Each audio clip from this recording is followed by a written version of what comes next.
Now that there's only one of us left, or maybe two, I thought it was time I heard the stories for myself and found out what happened to everyone else. But now I'm worried the stories themselves might be the problem. Maybe we believed so much in a family curse, we made it real.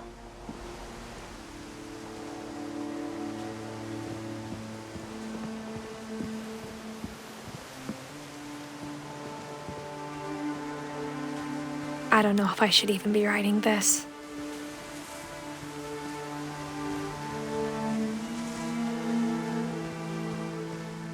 Maybe it'd be better if all this just died with me.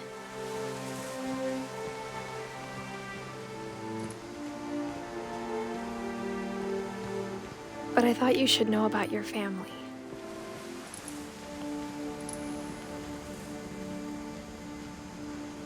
And the history you're a part of.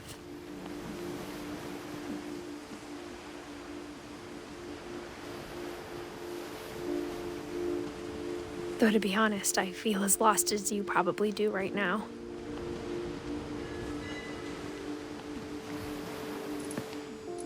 I think the people in these stories believed them, for what that's worth.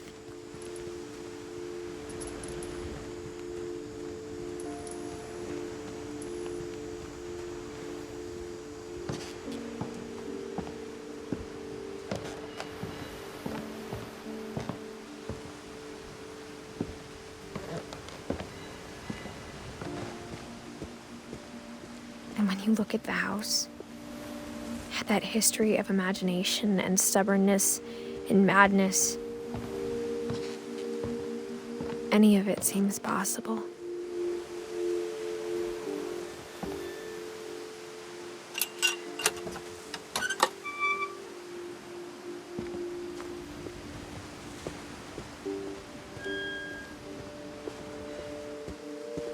I think we've been surrounded by death for so long, we've just gotten used to it. What kind of family finishes building a cemetery before starting the house?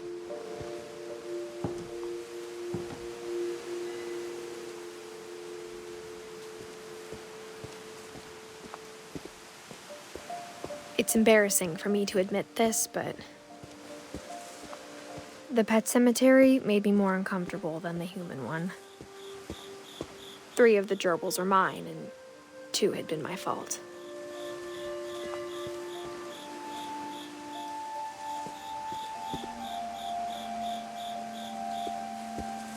Sven built the house, but it was Edith who designed the cemetery.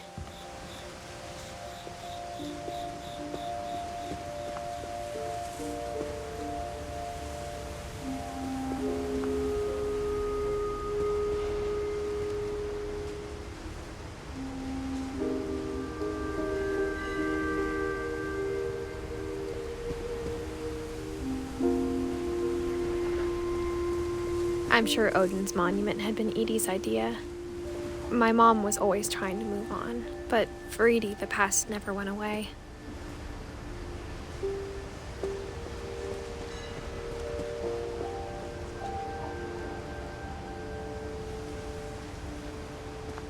She could see it poking out of the water at low tide.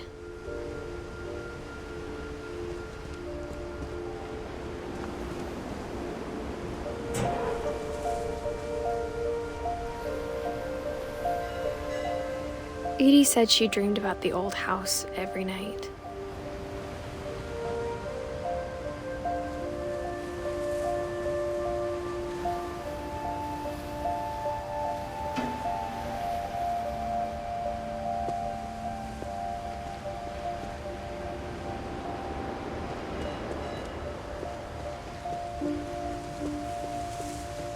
Edie's side was always easier for me to understand. But the older I get, the more I can see where my mom was coming from. Her dad had been pretty strict, but it wasn't enough to save her brothers. She was just trying to do better. She lost 2 of her brothers, just like I did. I get why she tried so hard to protect us. We never found Milton's body, so my mom insisted we were putting up a monument, not a tombstone.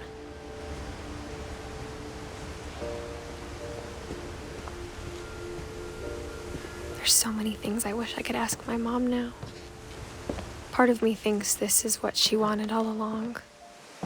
For me to come back someday and find everything out for myself.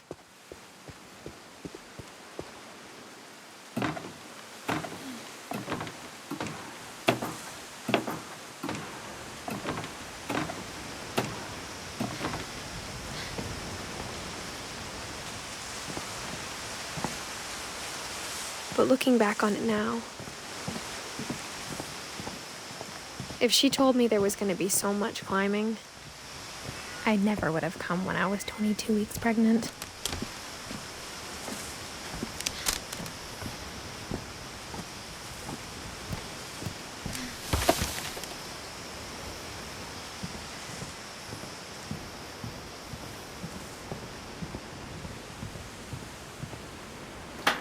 I never met Grandpa Sam, but I think he and my mom had a lot in common.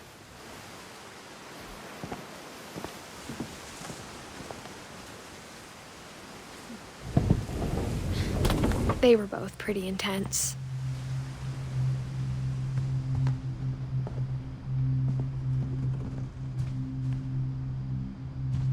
Sam spent his life shooting photos, but Mom said he got nervous being in front of the camera. I guess we're all afraid of something.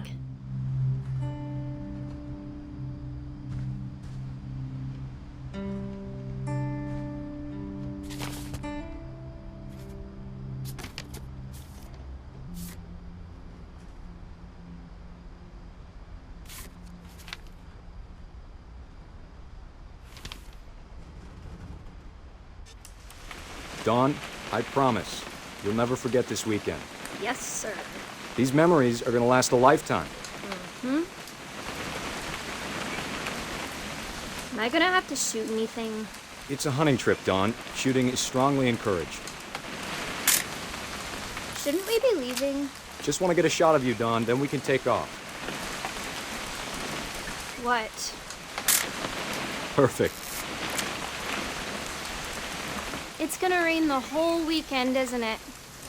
I will never forget this weekend, Dad. That's the spirit. Okay, got it. I'm gonna take some pictures, okay? Just be careful. That camera's older than you are.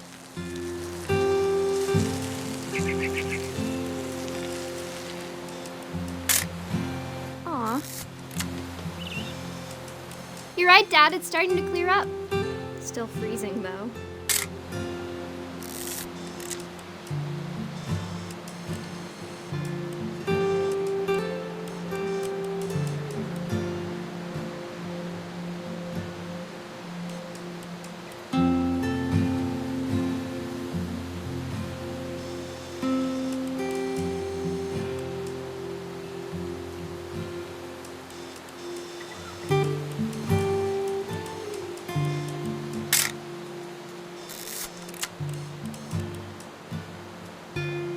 Definitely should not have drunk all that coffee. Hey! That's a keeper. Hold still while I take a picture of you. I'm just saying, I'm not always gonna be here, Dawn. You'll need to remember this stuff, if you want to survive. I'll be fine, Dad. You know who else thought he was gonna be fine? Some guy who died. Dawn, I'm being serious. I know, Dad. You're always serious. Doesn't being out here make you want to chill out? Well, to tell you the truth, I haven't been out here in 20 years.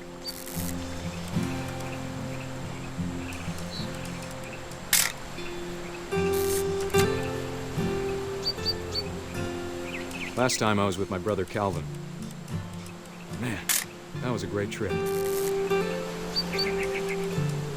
Your grandpa Sven taught us how to fish, how to build a fire. We found an old logging trail. There were deer everywhere. I bet if I could remember where that trail was, we'd spot a buck for you in no time. Give me a minute to check the map.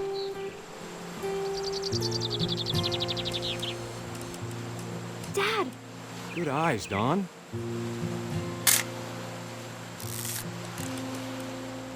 Before you take the shot, let me get a picture of you.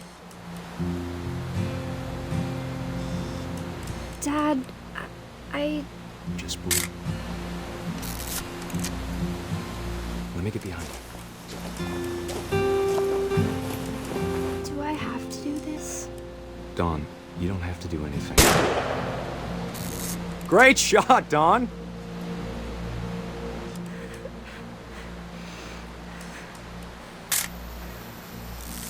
I'm proud of you, Don. Always remember that, okay?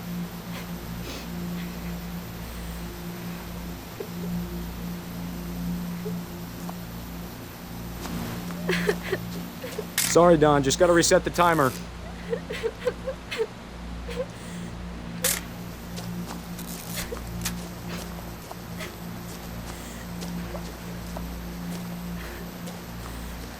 Dad, it's twitching.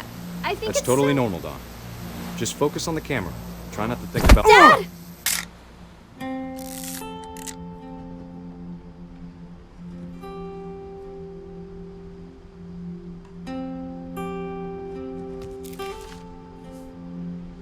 Of all these stories, that's the one I wish most that my mom had told me.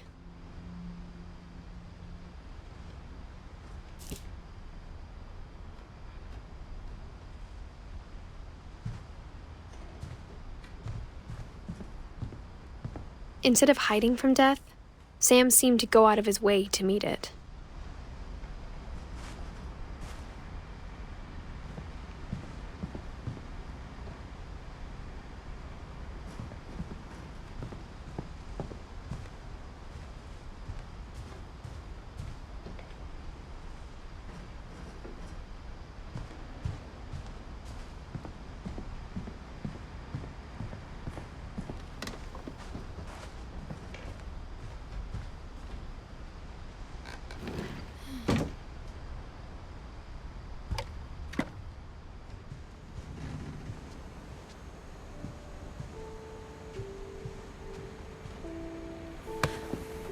After Sam died, my mom and Edie got really close. They'd both lost a lot.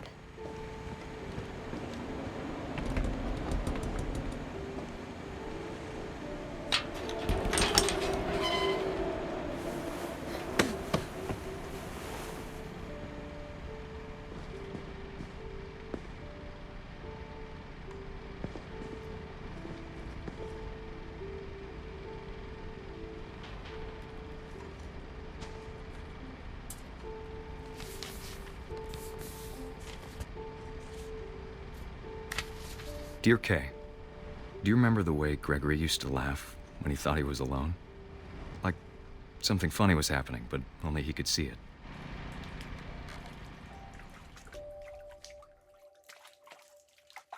I think he saw things the rest of us don't.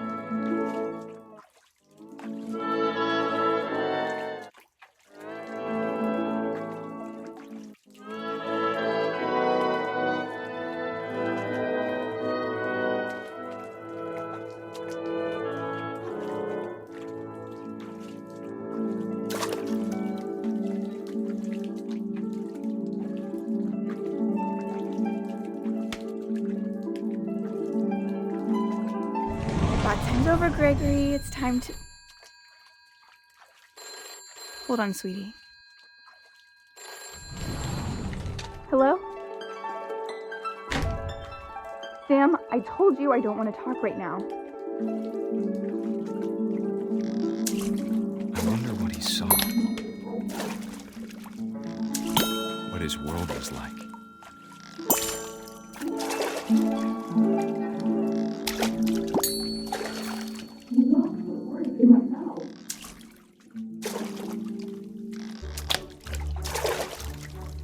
He reminded me so much of Calvin. Lost in his imagination. Whatever it was, he saw.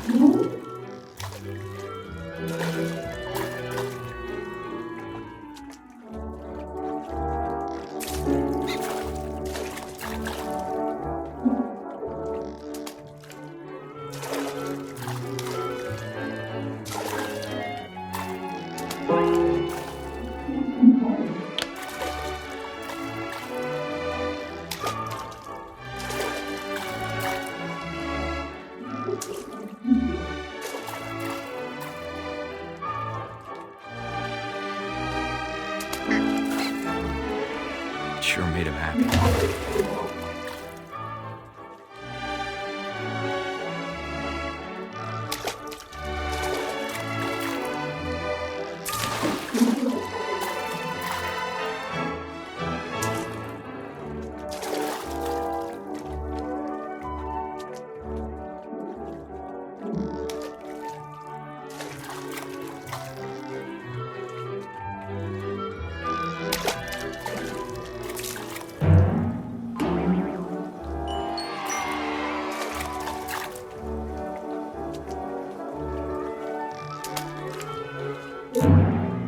I know how silly it sounds.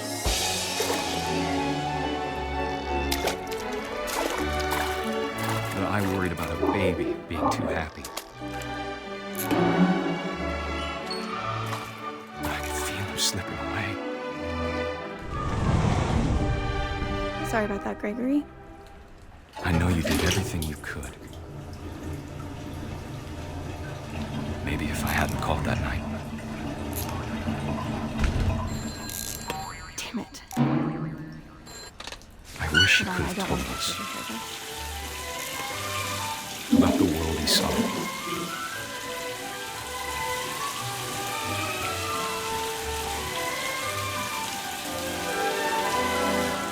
There's so much I don't understand about Gregory. About everything.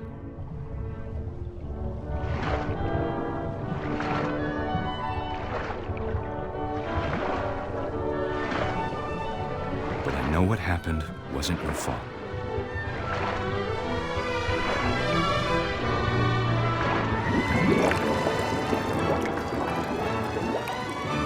I'm sure he's happy. And he'd want you to be happy too. Good luck, Kay. Love, Sam.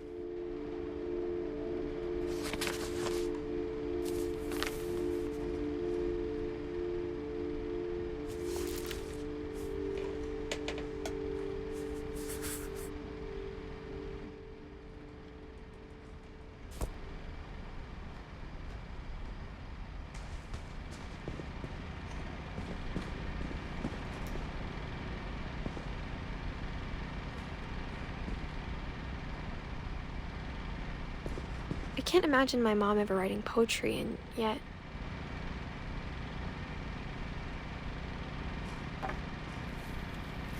A poem for Gus, who always said the wedding was a bad idea.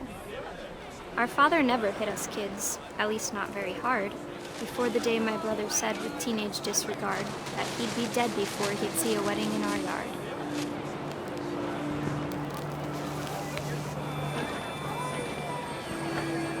My father made him come, of course, but Gus stood far apart, just flew his kite and bottled up the storm inside his heart.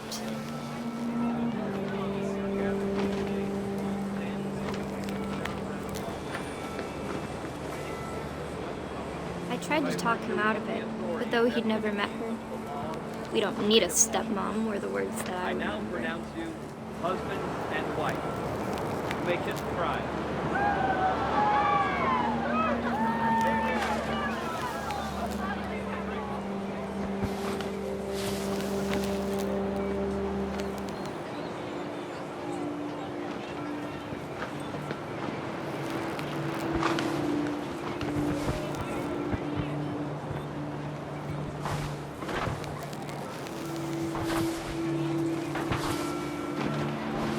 When the time for photos came, Dad ordered him to Come here. But Gus declined, and as a sign held up his middle finger.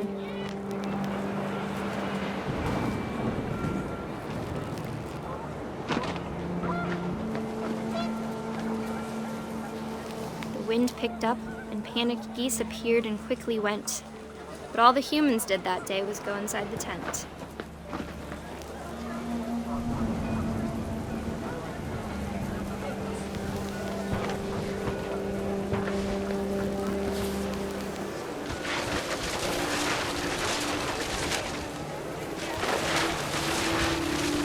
The rain came down in buckets then, but no one seemed afraid that nature might destroy the tent our dad had crudely made.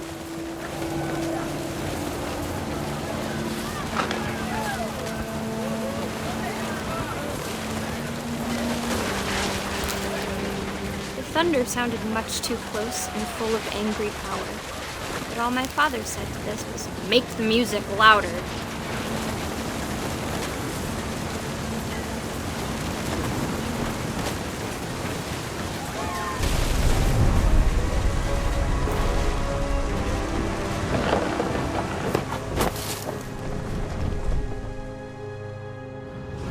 I wish that I could truly say I thought about you on that day.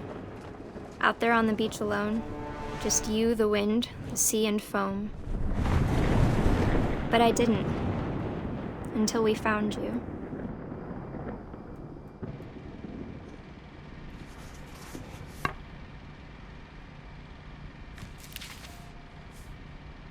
She never talked about him, but Mom told me once if I was a boy, they were going to name me Gus.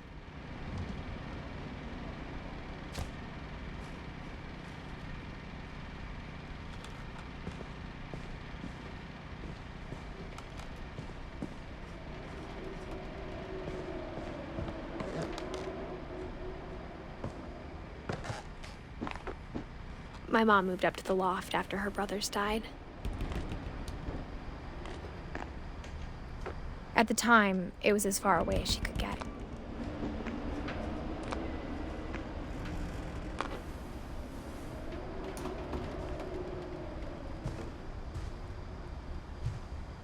Religion was another thing my mom never talked about, but I think it helped her a lot after her dad died.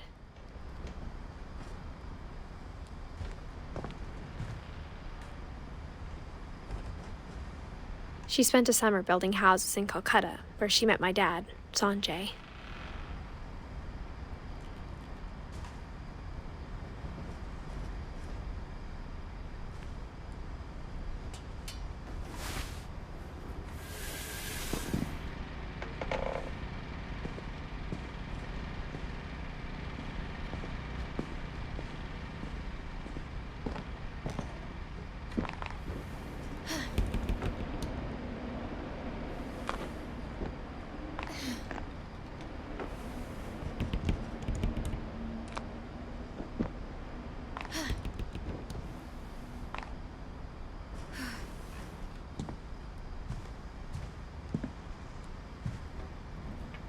My mom moved to India a week after graduation and got a job teaching English.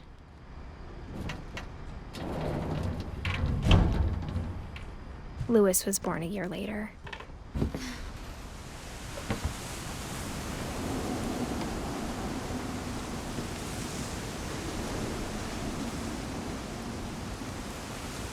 When my dad died, I don't think Mom knew where else to go. I'm sure Edie was happy to have her back. And to see kids in the house again.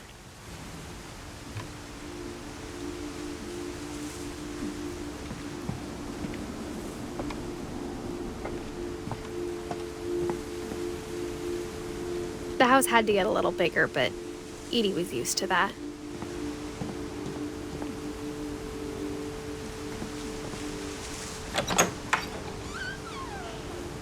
And for a while, things were good, almost normal.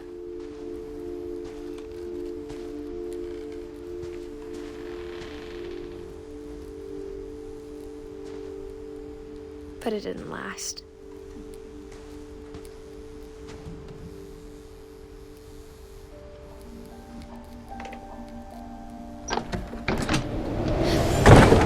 The beginning of the end was Milton's 10th birthday, when Edie gave him a castle.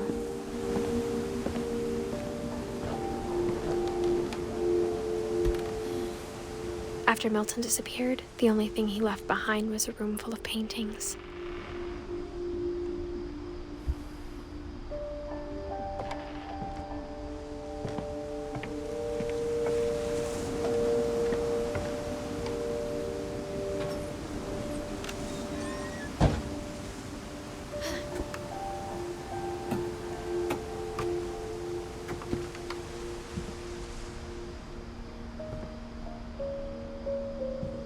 I think Edie was happy to finally have another painter in the family.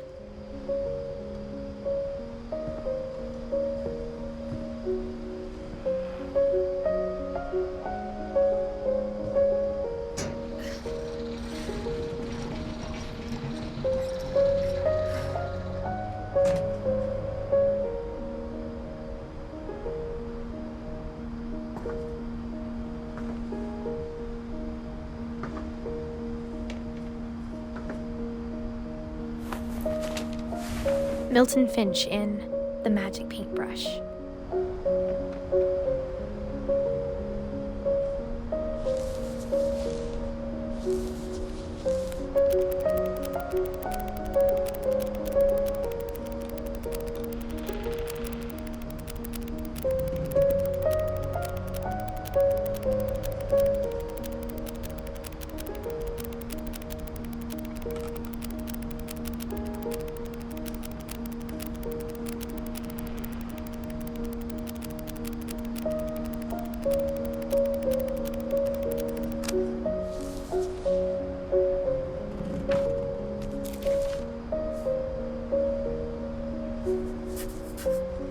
I was 4 when Milton disappeared.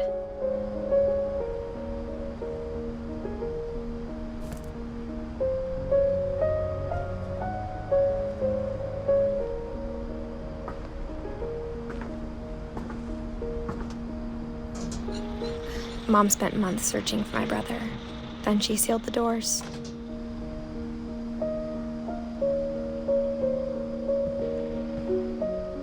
Whatever Milton had found in the house, Mom didn't want it getting out.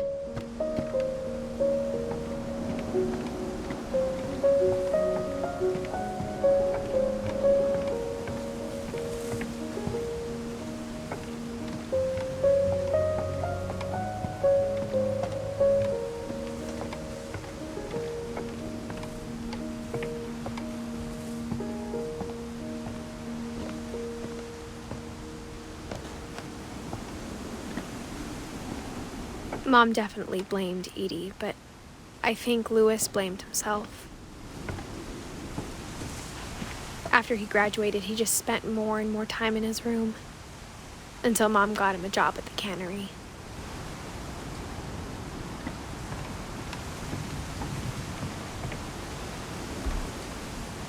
Everyone always told me to stay out of Lewis's room, except Lewis.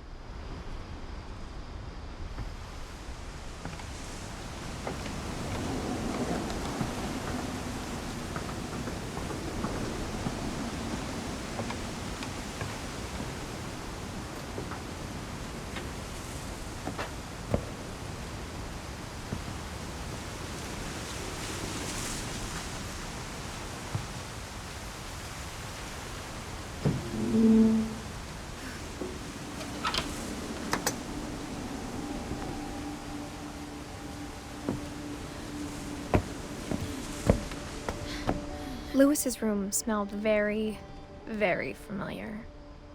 That part of him lived on.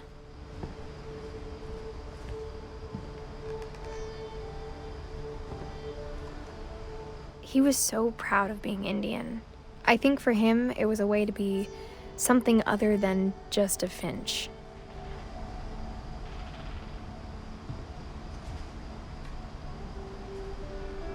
Lewis and I spent a lot of time playing games together, but he was surprisingly bad at them. He died a lot.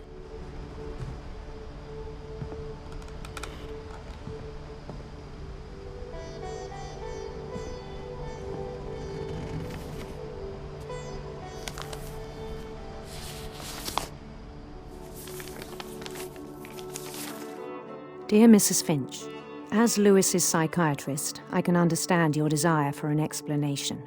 As I see it, the trouble began in January, shortly after we convinced your son to seek treatment for substance abuse. Newly sober, I believe Lewis first noticed the monotony of his daily life.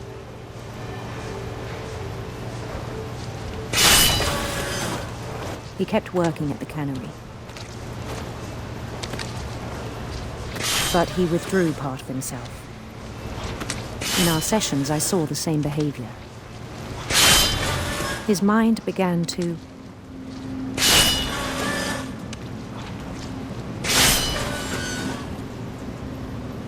wander. I asked him to describe it. He said he started small, imagining a labyrinth. He'd feel his way about. Then something moved. Bats and toads.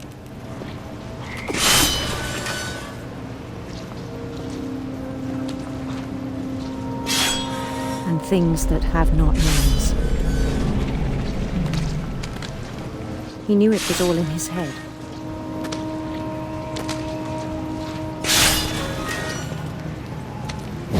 But he took it very seriously. I had hoped he'd find himself.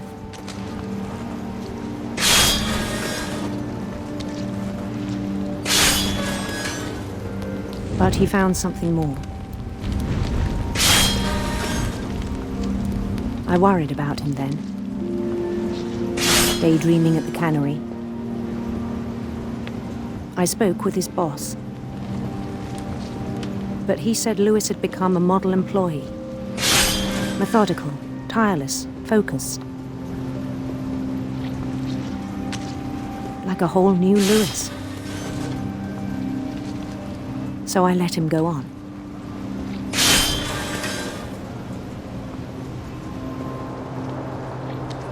I even encouraged him. It seemed very promising at first. He told me he'd made a new friend.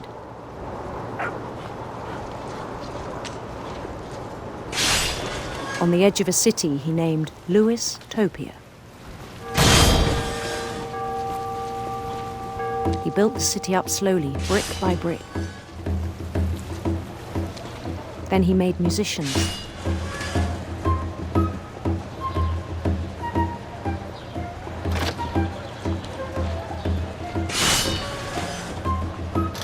And songs for them to play.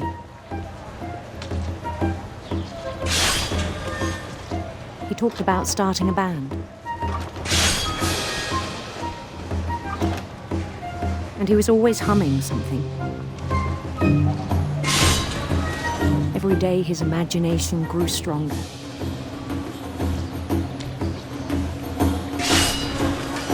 He no longer spoke at the cannery. But his chopping was as reliable as ever. Then one day it struck him that all the cheering crowds, even the stones under his feet, were all in his imagination, so he could do whatever he wished.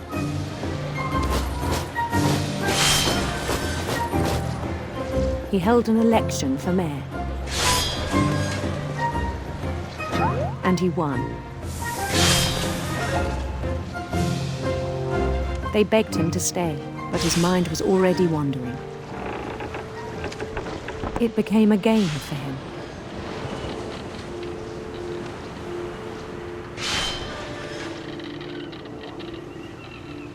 He'd conquer a city, then immediately push on.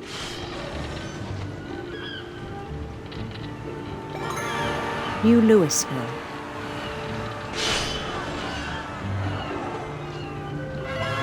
St. Louis.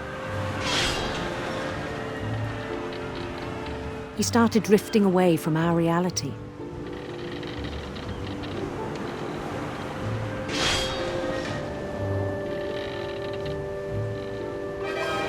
Minneapolis, until one day he forgot to go home from the cannery. Even as his mother pleaded with him, part of Lewis kept sailing on.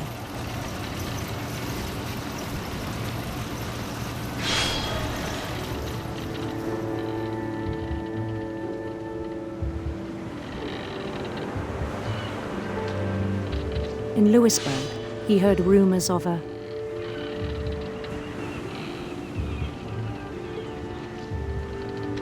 handsome queen.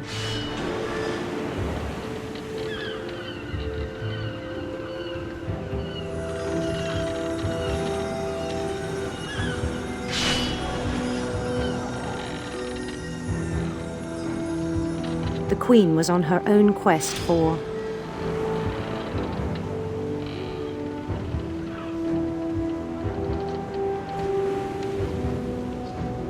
radiant rainbows.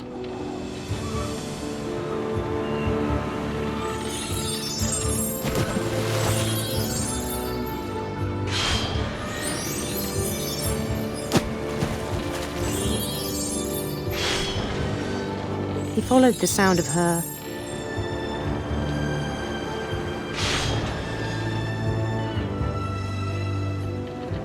silver harp.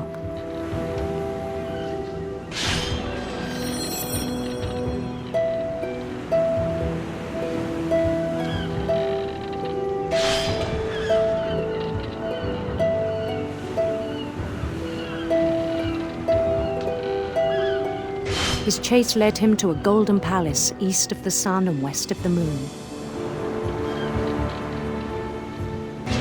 Even then, his logic remained sound.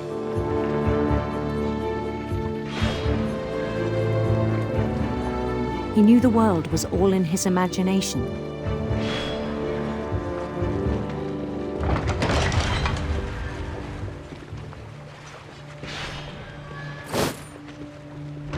But he was so proud of having created it. In his own eyes, he'd become something greater than a king.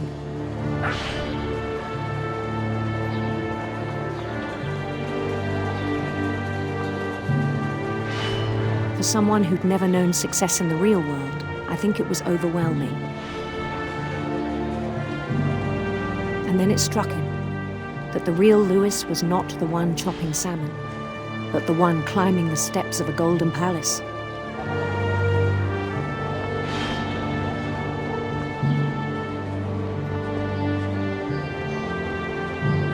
My imagination is as real as my body, he told me.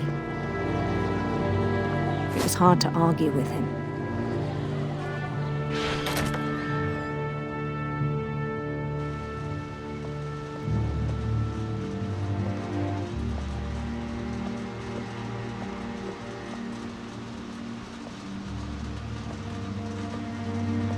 He began to forget the world we know.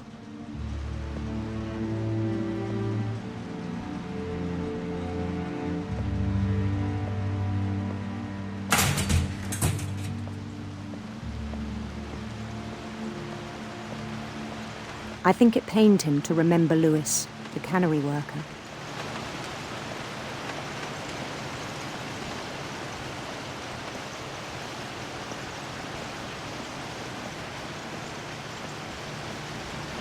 He began to despise the man with a royal contempt.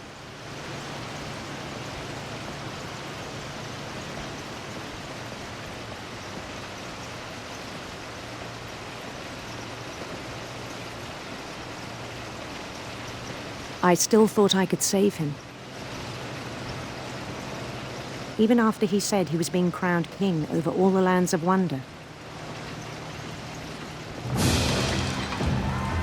The palace would be packed with his companions.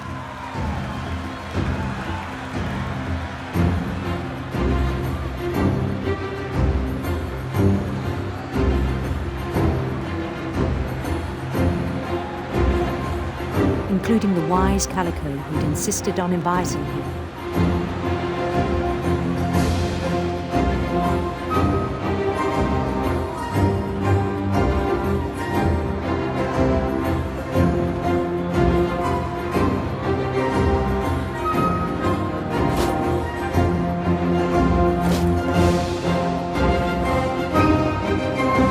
His queen waited, holding his crown.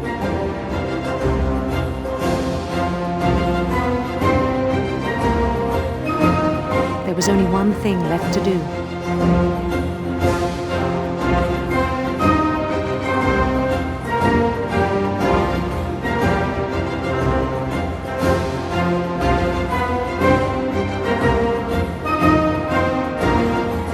Bend down his head.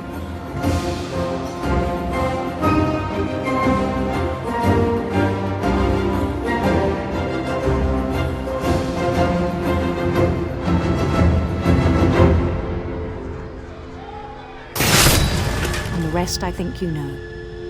Mrs. Finch, your son was a kind man who will be missed by all of us who knew him.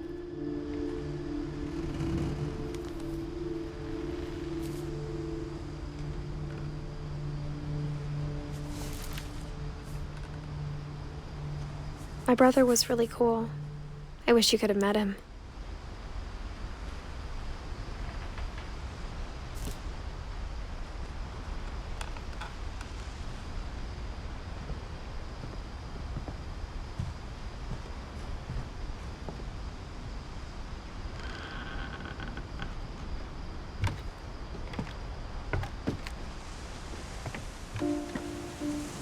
On the way back from Lewis's funeral, my mom told me to start packing.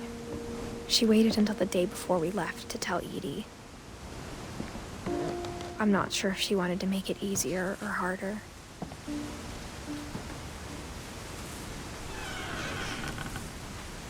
I wish we'd stayed. But I understand why we left.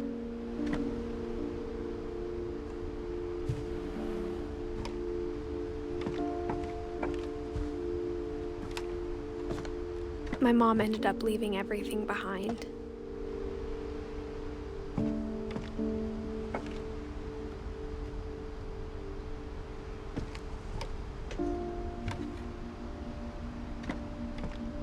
What happened that night had been coming for a long time. Maybe it should have come sooner.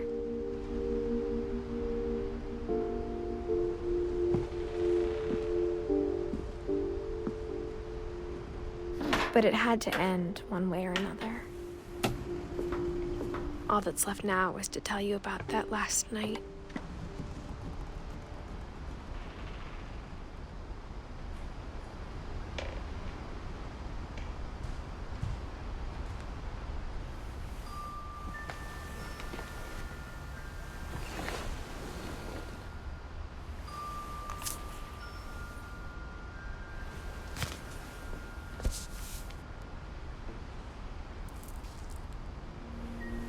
That whole last day, Edie just watched us pack and didn't say a word.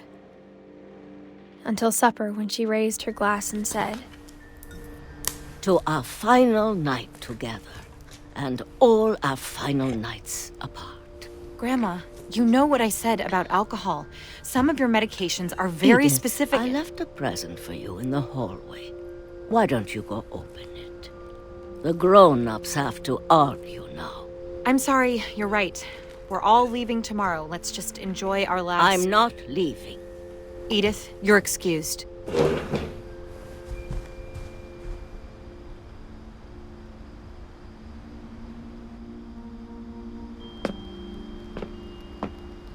The power had been shut off that morning, but Edie always had plenty of candles. When my mom sealed the library, I don't think she knew about the other entrance. Or that Edie had a key to it.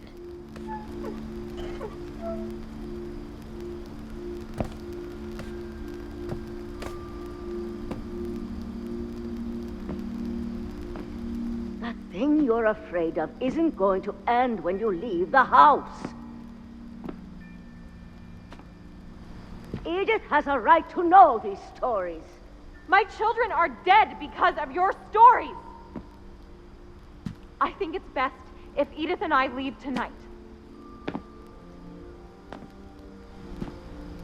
We'll have the nursing home send a van for you in the morning, okay?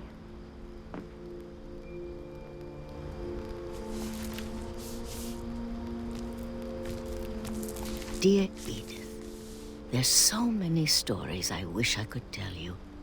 But there's only time for one. This is about what happened on the night you were born. That night, the tide went way, way out.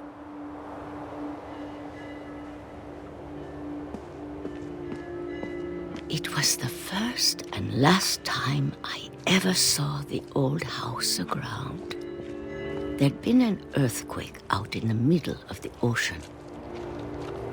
They called it the lowest tide in 1,000 years. God, it smelled awful. You know, I've seen that house every day of my life. But I never thought I'd go back to it. When the fog rolled in, I lost my way.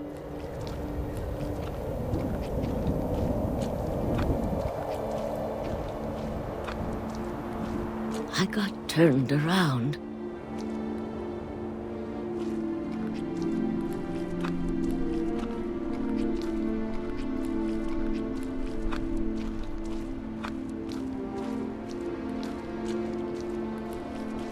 I started seeing things.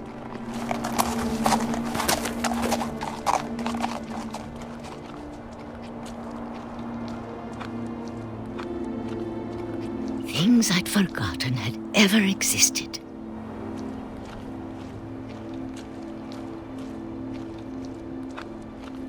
But when I saw them, they felt like old friends. That night, a lot of things came back to me. Or maybe I came back to them.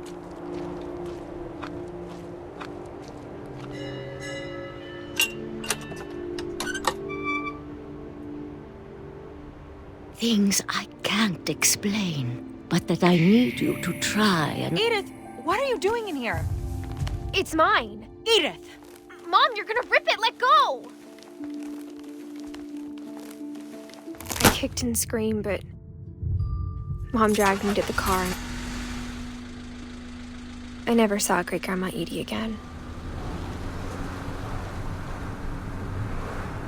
The next morning, the van came to pick her up, but she was already gone. After that, we moved around a lot.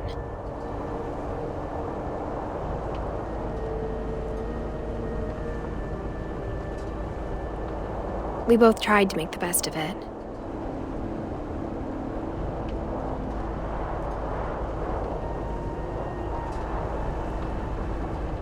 A few years went by.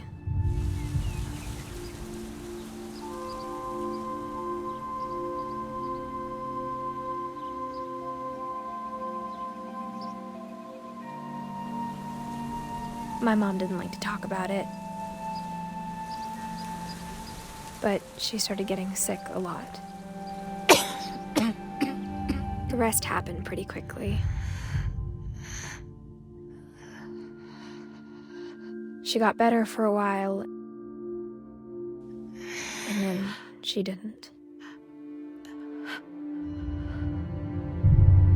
And then I was alone.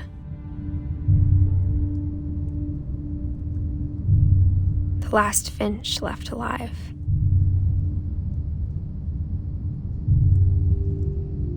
Until I found out about you. I'm still not sure what to tell you about all this. If we lived forever, maybe we'd have time to understand things. But as it is, I think the best we can do is try to open our eyes. And appreciate how strange and brief all of this is.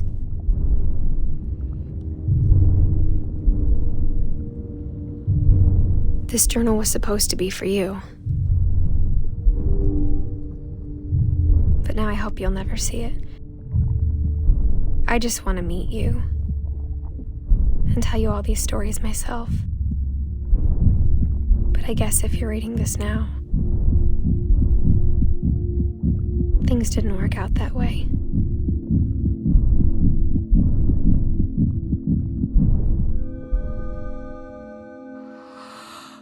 This is where your story begins. I'm sorry I won't be there to see it. It's a lot to ask, but I don't want you to be sad that I'm gone. I want you to be amazed that any of us ever had a chance to be here at all. Good luck.